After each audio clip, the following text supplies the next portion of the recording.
ಹೊಸ ವರ್ಷದಲ್ಲಿ ಕ್ಯಾಲೆಂಡರ್ ಬದಲಾವಣೆ ಮಾಡುತ್ತೇವೆ. ಆದರೆ ನನ್ನಲ್ಲಿರುವ ಯಾವುದಾದರೂ ಕೆಟ್ಟ ಗುಣಗಳನ್ನು ಬಿಟ್ಟು ಬದಲಾಗೋಕೆ ಯೋಚನೆ ಮಾಡ್ತೀವಾ ಎಂಬುದು ಮುಖ್ಯ ಎಂದು ಮೈಸೂರು ಜಿಲ್ಲಾ ಪತ್ರಕರ್ತರ ಸಂಘದ ಅಧ್ಯಕ್ಷ ಕೆ ದೀಪಕ್ ತಿಳಿಸಿದರು. ಅವರು ಹುಣಸೂರು ತಾಲೂಕಿನ ಪತ್ರಕರ್ತರ ಸಂಘದ ಕಚೇರಿಯಲ್ಲಿ ನೂತನವಾಗಿ ಕ್ಯಾಲೆಂಡರ್ ಹಾಗೂ ದಿನಚರಿ ಬಿಡುಗಡೆ ಕಾರ್ಯಕ್ರಮದಲ್ಲಿ ಭಾಗವಹಿಸಿ ಮಾತನಾಡಿದರು. ಈ ಸಂದರ್ಭದಲ್ಲಿ ತಾಲೂಕು ಪತ್ರಕರ್ತರ ಸಂಘದ ಅಧ್ಯಕ್ಷ ಎಚ್ಆರ್ ಕೃಷ್ಣಕುಮಾರ್, ಜಿಲ್ಲಾ ಕಾರ್ಯದರ್ಶಿ ಧರ್ಮಪುರ ನಾರಾಯಣ್, ಶಾಸಕ ಜಿಡಿ ಹರೀಶ್ ಗೌಡ, ಜಿಲ್ಲಾ ಪತ್ರ ಬರಹಗಾರ ಜಗದೀಶ್, ಉದ್ಯಮಿ ರಾಜು ಸೇರಿದಂತೆ ಸಂಘದ ಎಲ್ಲಾ ಸದಸ್ಯರು ಹಾಜರಿದ್ದರು. ನಾನು ಯಾಕೆ ಹೇಳ್ತೀನಿ ಅಂತಂದ್ರೆ, ನಮ್ಮ ಗ್ರಾಮೀಣ ಭಾಗದ ಪತ್ರಕರ್ತರಿಗೆ ನೀವೆಲ್ಲ ಇದ್ರಿ. ನಮ್ಮ ಸಂಘ ಅಸ್ತಿತ್ವಕ್ಕೆ ಬಂದ ನಂತರದಲ್ಲಿ ಇವತ್ತು ಇಡೀ ಭವನವನ್ನ ವೆಂಕಟಪ್ಪ ಅವ್ರ ಮಗವರು ಆದಿಯಾಗಿ 7-8 ಜನ ಸೇರಿ ಸುಮಾರು 15-20 ಲಕ್ಷ ರೂಪಾಯಿ ವೆಚ್ಚದಲ್ಲಿ ಪತ್ರಕರ್ತರ ಸಂಘನ ನಾವು ನವೀಕರಣಗೊಳಿಸಿದ್ವಿ. 2 ಲಕ್ಷ ರೂಪಾಯಿ ಶಾಸನ ಕೊಟ್ಟಂತ 2 ಲಕ್ಷ ರೂಪಾಯಿ ಪ್ರತಿಭಾ ಪುರಸ್ಕಾರ ಕೊಟ್ಟಿದ್ದೀವಿ. ಸ್ನೇಹ ಭೋಜನ ಕೂಟವನ್ನ ಮಾಡಿದ್ದೀವಿ. 5 ಲಕ್ಷ ರೂಪಾಯಿ ಖರ್ಚು ಮಾಡಿ ವಾರ್ಷಿಕ ಪ್ರಶಸ್ತಿ ಪ್ರದಾನ ಮತ್ತು ಪತ್ರಿಕಾ ದಿನಾಚರಣೆಯನ್ನ ಮಾಡಿ ಮುಖ್ಯಮಂತ್ರಿಗಳನ್ನ ಕರೆಸಿದ್ದೀವಿ. ಛಾಯಾಗ್ರಾಹಕರ ದಿನಾಚರಣೆಯನ್ನ ಮಾಡಿದ್ದೀವಿ. ಹಾಗೇನೆ ಪತ್ರಕರ್ತರಿಗೆ ಪ್ರಕೃತಿ ವಿಕೋಪದಲ್ಲಾಗುವಂತಹ ಸವಾಲುಗಳ ಬಗ್ಗೆ ವರ್ಕ್ಶಾಪ್ ಅನ್ನ ಮಾಡಿದ್ದೀವಿ.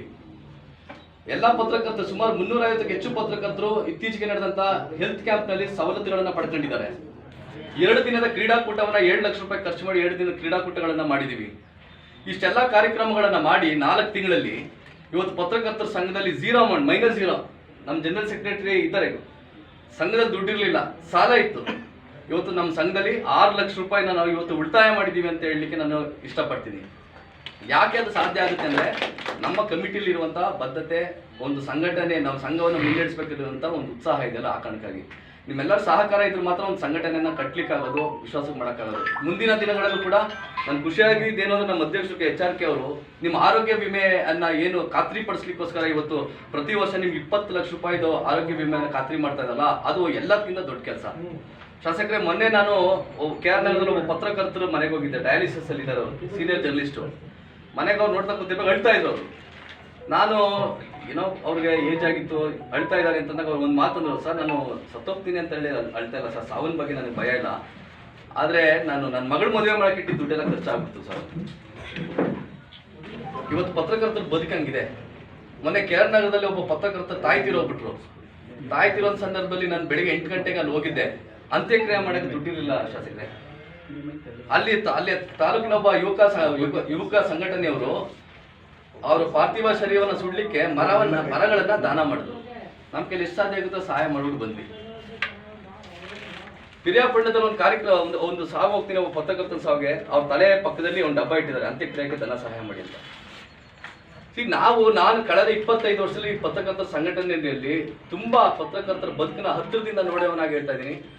ನಾವು ಭ್ರಮೆನ ಬಿಡಬೇಕು, ನಾವು ವಾಸ್ತವತೆಯಲ್ಲಿ ಬದುಕೋದನ್ನ ಕಲಿಬೇಕು. ನಾವು ಎಲ್ಲರಂತೆ, ನಮಗೂ ಕಾಯಿಲೆ ಬರ್ತದೆ, ನಮಗೂ ರೋಗ ಬರ್ತದೆ, ನಮಗೂ ಕಷ್ಟ ಬರ್ತದೆ.